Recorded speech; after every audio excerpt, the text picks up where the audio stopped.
Michael, Yes. did it surprise you seeing Willie and Peter here at a low-cost airlines conference, and does it disturb you that they are maybe muscling in on your territory? No, but I do feel like I've been brought here under false pretenses. You know, it's a great pleasure to be sitting here at what appears to be not alone a high-fare airline conference where I'm surrounded by some of Europe's highest fare airlines, but we've relocated it out to Willie's convenience just outside his office in fucking Heathrow.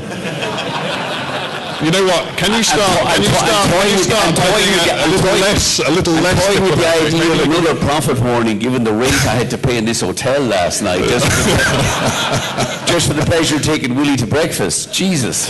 Well, it's great to see you feeling so mellow this morning. I hope next year we'll go back to kind of some low-cost shed in Stansted where we actually have some low-fare airlines other than Ryanair here. Right. Well, you managed during that fascinating answer to nod to the fact that your results were a bit crap the other day. My results were exactly in line with our guidance and have been the other day. Right, but the market didn't really like them, and they seemed to believe that you were going to perform a little better than you did, and then your share price sort of went down the Swanee for a bit. Is that because people are falling out of love with what you offer?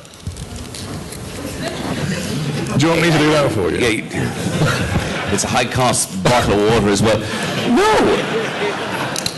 There you go. I think the important thing about our guidance last week was that our earnings would be exactly within the range where we said they would be. We have to change. The analysts get a bit overexcitable, or irrational enthusiasm overtakes them from time to time. If you look at the underlying model, we continue to grow strongly. This year we'll carry probably 81 million passengers instead of 81.5 million passengers. The business is growing very strongly. In the last 2 weeks, we've announced a new 10-year growth deal at Warsaw Modlin Airport, and yesterday a new and transformative 10-year growth deal at Stansted, where we've said we'll take our traffic from 13 million to 20 million passengers at Stansted over the next 5 or 6 years. We'll be the only airline in the UK growing strongly, where Peter, Willie and our friend from Norwegian here will be trying to whack up the airfares as high as they can and desperately trying to play the old failed yield game.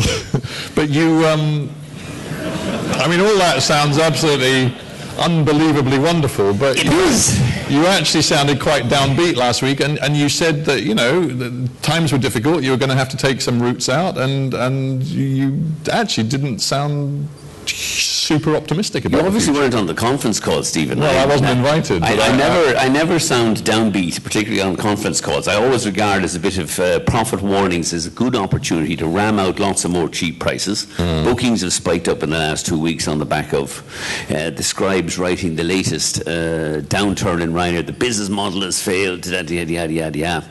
And all we get is a flood of more people trying to book Ryanair. I mean, I think the reality is, you know, the industry has changed fundamentally in the last 20 years. We spent the first 10 years with all of the experts saying low fares would never work. Now we go to low-cost airline conferences to be surrounded by high-fare airlines telling us that actually we're all going to copy what Ryanair do.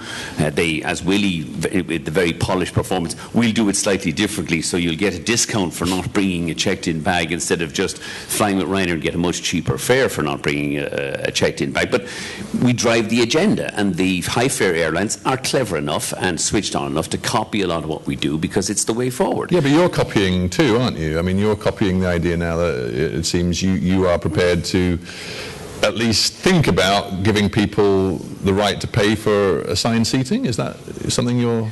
Absolutely. Yeah. I mean, if you want to sit in the front of our airplane and you want to pay us a few quid to do it, I have no difficulty with that. Who'd you nick that idea off? I think probably nicked it off Willie. It was kind of, you know, I continue to learn at the feet of the master. He's not as pretty as me, but that doesn't mean I can't, actually, in a sense of humility, learn from him occasionally. I've just thought of a very interesting question. I wonder when Willie, have you ever flown this geezer when you were piloting? I wonder if you ever flew him anywhere. We couldn't afford to fly on his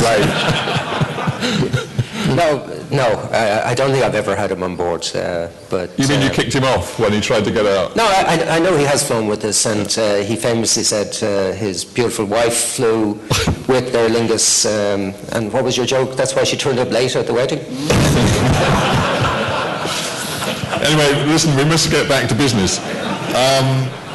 So, you know, all this discussion in this conference about what the low-cost offer is going to be in the future? Just paint me a picture of how Ryanair might evolve over the next 10 years.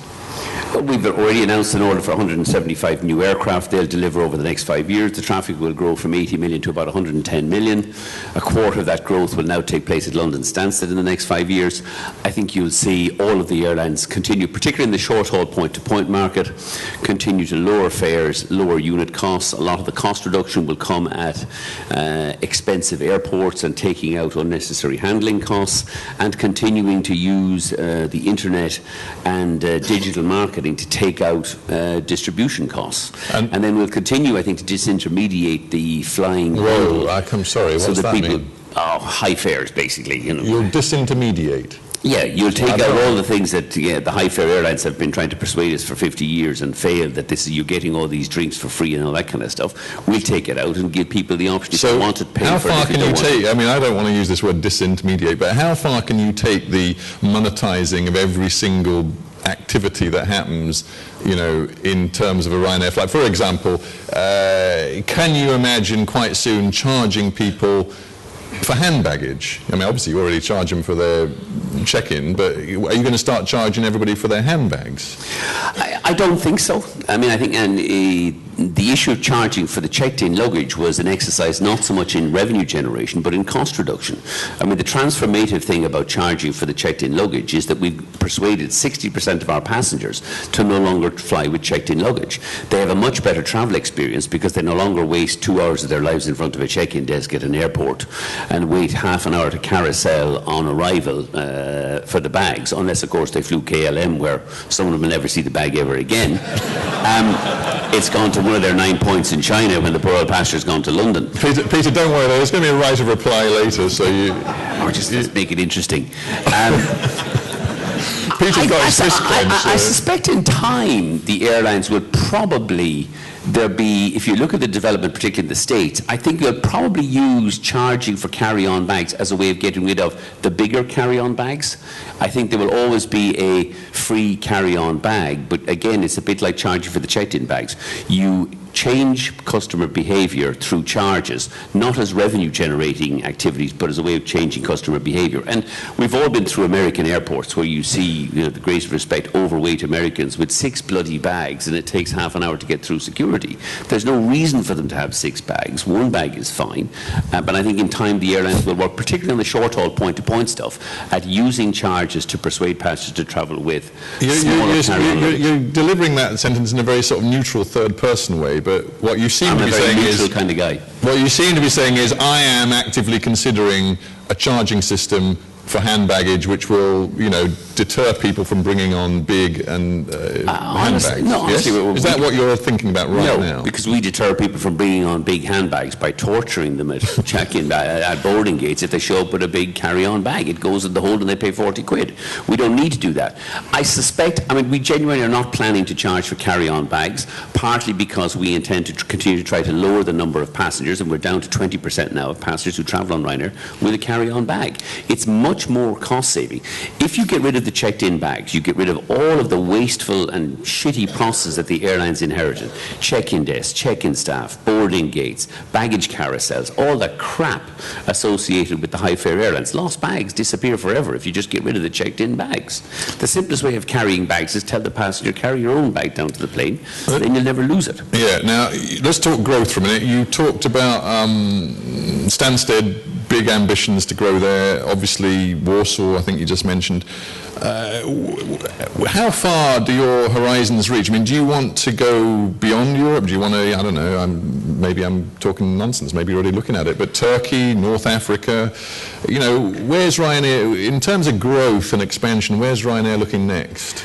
I think what we're looking to is, most of our growth focus for the next 5 years is clearly going to be in Western Europe. You're going to see, I think, some of the mid-tier, high-fare airlines continue to significantly cut their short short-haul capacity. SAS in Scandinavia, Alitalia in Italy, Iberia in Spain, Air Berlin, for example, in Germany, and then the Central European carriers, LOT, CSA, those kind of airlines. So that would be the focus. I think 60-80% of our growth in the next 5 years will take place in those markets. Aer Lingus in Ireland, which has come up with a stunning new strategy of abandoning jets and putting turboprops in as the way forward to the future. And by the way, have you given up on buying that? I never give up on anything. You know, so you still want to buy Aer Lingus, even though nobody else wants you to? Well, nobody else wants to buy it, which is the problem. You know, so if nobody else wants to buy it, I fail to see why in a Europe that's consolidating rapidly, where, I mean, Willie, to be fair, is allowed to buy everything he wants to buy in the UK and in Europe. No problem buying British Midland, no problem buying Vueling. But apparently the entire of European Western civilization as we know it will be rent asunder if we buy Aer Lingus and start to grow the bloody business. You know, but I feel your pain, but you're not getting anywhere on that. So let's get beyond that. Because I did ask you about. It's a very Irish phenomenon. Go bang your head against a brick wall. We've been doing it for about 700 years. We're good at it. It's why, as you know, it's a bit like interviewing you, really, anyway. Trying to get a question in. I'm just interested to know whether Ryanair is looking beyond Europe. You know, to the. Yeah, I mean, look, we're already in. I think and part of the reason I answer is most of the growth will be in Europe. We're clearly looking outside of Europe. We're now growing strongly in Morocco. We're looking at we're talking to airports in other northern African countries. Unfortunately, the governments and airport managements are changing pretty fucking rapidly at the moment across Libya, Egypt, and some of these other places. We've had discussions with Israel. We're looking at some of the Russian states. But that'll be the smaller part of the growth. Right. And then there's a kind of, there may be an interesting long-haul opportunity. Well, I want to talk, you heard me talking Boeing and Airbus can never sort out the delivery delays on the long-haul aircraft. So what are your long-haul ambitions? These two say that, low cost can talk and always do talk about breaking through in long-haul, but it just ain't going to happen. I think it will happen in time. But it's more likely to happen kind of in now have EU-US open skies. But the issue for us is, we'd like to do a kind of a transatlantic low fares airline, but unless you can come up with a supply of long-haul aircraft cheaply, I don't see it happening. And there's no availability of, there's been no downturn in that cycle, partly the combination of the delivery delays on the A380 and the 787s and the record lunatic orders that are coming out of the Gulf for long-haul airlines. So frankly, so you're much point in talking about it because I don't think it's going to happen for really? Even though we're about to hear from a gentleman who's committed to making transatlantic work on a low-cost basis out of Scandinavia. Well, to be fair, there's not much about Norwegian that's low fare, God bless them. I mean, they're low fare only in the Scandinavian sense of a low fare, but I mean, in the real world... I don't want to waste too much time listening to an airline whose average fare is more than double mine telling me about how the future of low-fare airlines or what the future of low-fare airlines will be. I mean, I'm not a psychotherapist. I think this one night in an expensive hotel has really done your head in. You seem a bit upset today about pricing issues. It's cost me a bloody fortune to show up at this thing. Must be paying for your appearance fee. No. These conferences are a bit like having sex. You're generally a bit nervous in the run-up to it. Once you get the microphone and you're at it, it's fantastic, it's brilliant.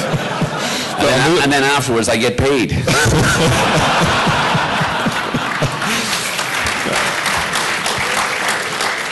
There's so many ways that doesn't reflect the reality of my life. Sadly, or mine. You've really thrown me now. I know I've got a few more questions for you. Shove it out to the audience. Well, I think I might actually. Thank you very much.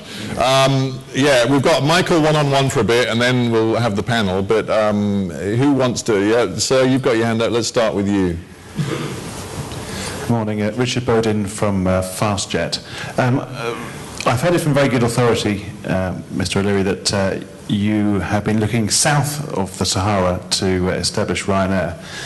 Could you like to deny or confirm that? Never believe what you hear on good authority. It's a bit far for a 737 to get to the south of the Sahara, so no, we're not looking down there. Stelios and yourselves are safe enough for the moment. If you could just stop squabbling with each other, you'd probably make a bit more progress.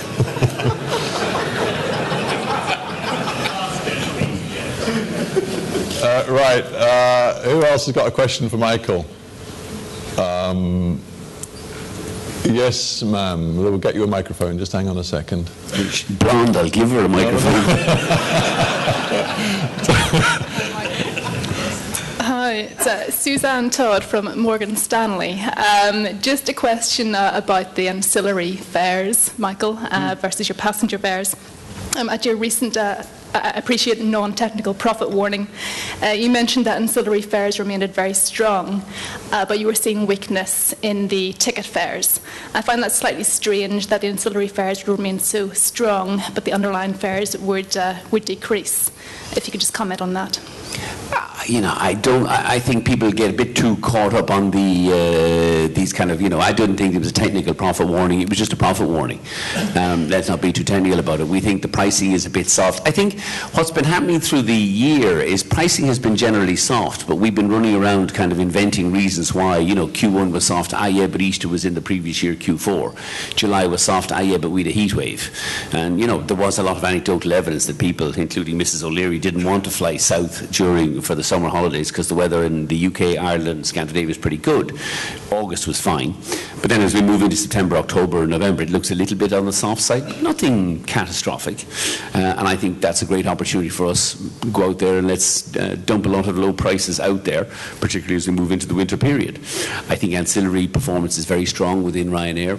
The underlying fare message is a little bit on the soft side. I think that's an opportunity for us to go out, create a bit of noise, and drive a lot more low fares out there. I think what people miss sometimes is underneath the kind of the noise is we're continuing to demonstrate a lot of low-cost discipline. We've ordered 175 aircraft from Boeing at prices not dissimilar to the last deal, and the last deal was priced very keenly. The people didn't pick up the significance, I think, of the 10-year deal with Warsaw Modlin last week, which now gives us a gateway into Polish domestic flights, which would be a huge opportunity for us, I think, particularly in a market where the local incumbents, Wizz and LOT, are not particularly strong.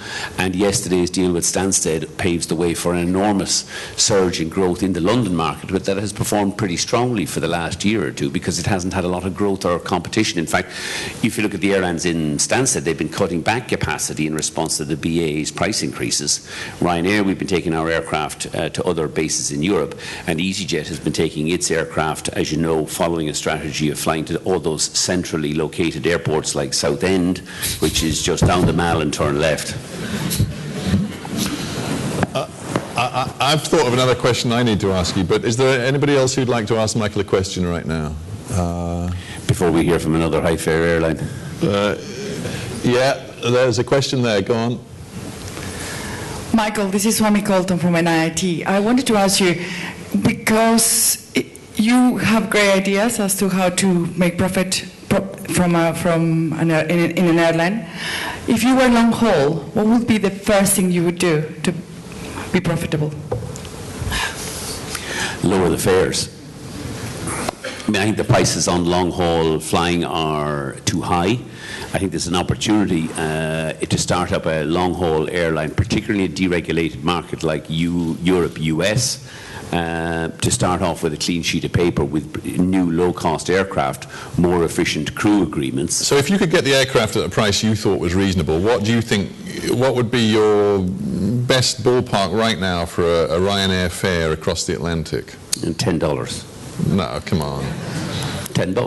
Well, that's absurd. I can't. The starter fare would be $10. And you'd be in business for how many hours?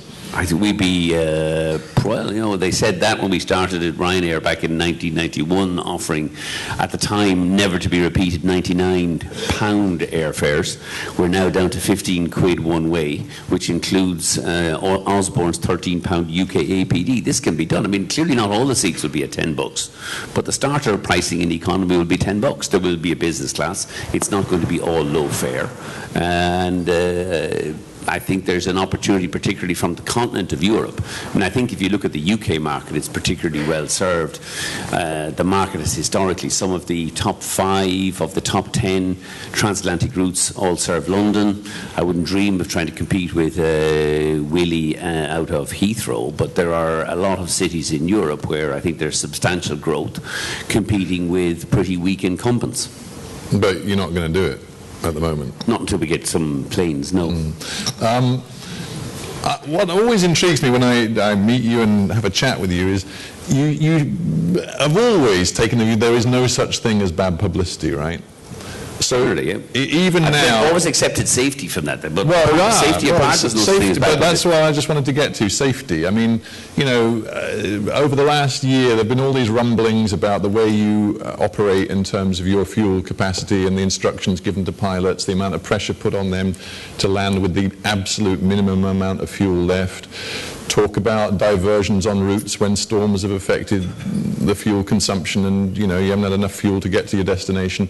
And I think recently a pilot who spoke to the media who was then fired by Ryanair. I mean, is there not a little part of you that worries that people read these stories, see these stories, and do begin to wonder whether your absolute determination to drive down costs is going to become a safety issue? I think the way you've posed the question demonstrates the danger, why we accept safety from that. You've described it almost entirely inaccurately. You know, we've been doing this for 29 years. We operate over 700,000 flights a year. We had 3 fuel diversions, which underwent a fuel emergency procedure in Valencia in July of 2012. All 3 aircraft carried extra fuel. All 3 aircraft flew for an extra hour more than scheduled. All 3 aircraft didn't land with minimum fuel. They landed above the minimum fuel. And as the official report confirmed, fully complied with EU safety regulations. We are undoubtedly a poster boy, though, for a bunch of pilot unions around Europe who, despite 29 years of trying, have singularly failed to persuade Ryanair pilots to demand unionisation. We're now dealing with another PR campaign. Did you just fire a pilot? Yeah, we did. Why did you fire him? We fired him. I've got to be careful now because he's the subject of defamation proceedings. But confining to what we have publicly said, we are suing Channel 4 Dispatches, who ran probably about the most disgraceful programme on Ryanair's outstanding safety record. I don't know if there are any lawyers in the room, but if there are... Well, it's being recorded anyway. So we're suing this Channel 4 for defamation and we'll win. We're also suing Mr. Goss and we will win that too. The reason we sacked him the following day was for the following reasons. We gave Channel 4 a legal undertaking. If they identified the pilots who were going to appear on the programme, we would give them that there would be absolutely no sanctions, any of those pilots would suffer. We wanted their identities solely so that we could give Channel 4 the details of their rosters, their fuel records, their sickness records, and everything else, and their work records for we said we give them for the last 5 years, which will disprove that any pilots work too hard, that any pilots are too afraid to go sick, that any pilots have not taken additional fuel. On a daily basis, we operate 1,600 flights. 65% of all those flights operate with more than the extra fuel that we plan, because our fuel policy, like all other airlines, says if you want to take extra fuel, take it. And we have never landed at an airport with less than minimum fuel, although there's no such thing as minimum fuel on landing anyway. It's a pre-departure limit. To deal with Mr. Goss, Channel 4 took our undertaking, offered it to the pilots, and then came back to us and said, no, they've all said they don't want to take your undertaking, but they're going to participate in the programme anyway. Mr. Goss had appeared in a Belgian newspaper about a month previously making similar defamatory or impugning our safety.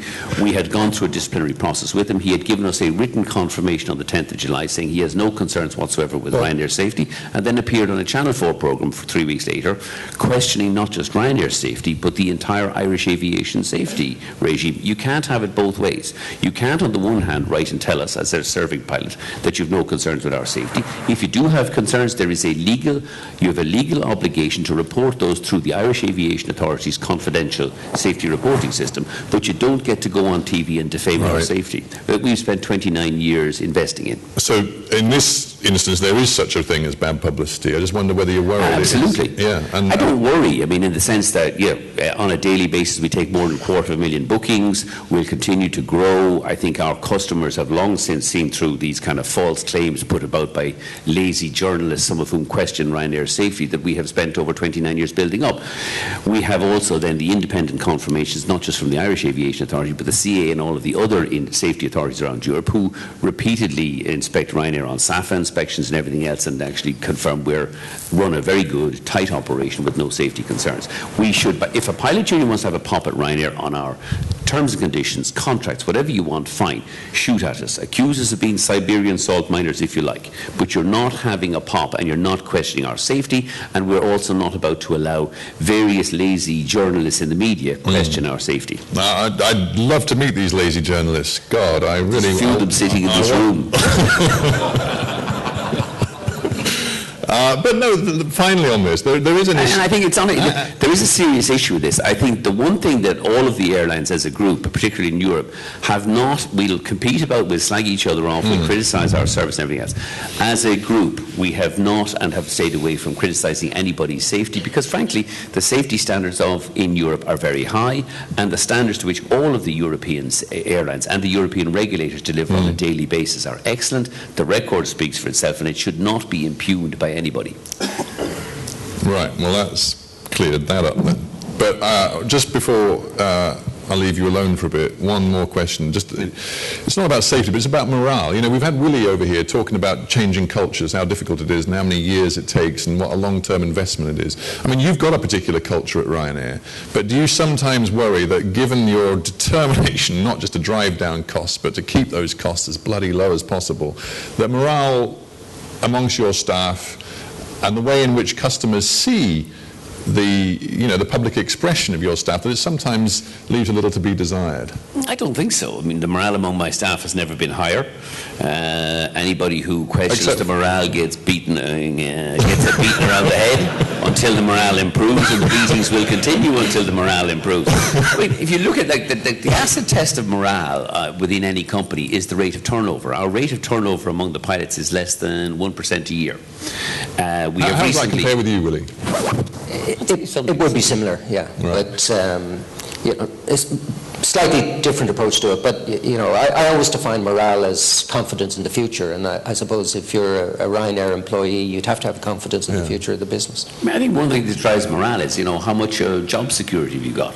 At Ryanair, you're probably among one of the most secure pilots in Europe. You're not facing pay cuts, which have been imposed on many of Europe's flag carrier airlines with the agreement of the unions, who are running around leading the Ryanair, so-called Ryanair pilot group, which consists of a bunch of KLM, Air France and retired Aer Lingus pilots. So I think morale within Ryanair is very good.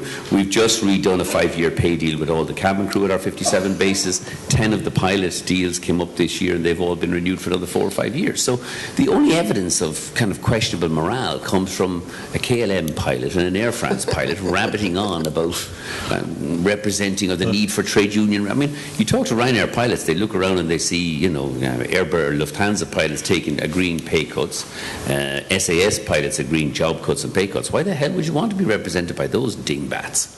They're very happy dealing directly with us because that gets them better rosters and better pay. So there will never be unions in your organisation? Never is a long time, and the history of the airline industry, which only goes back 100 years, never is a very long time, but certainly not for the foreseeable future, and not while you're running the airline.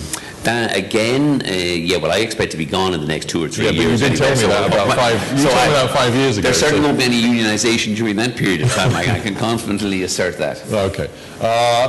You know what? As I've got to keep to time roughly, I'm going to ask everybody to give Michael a very warm hand for a fascinating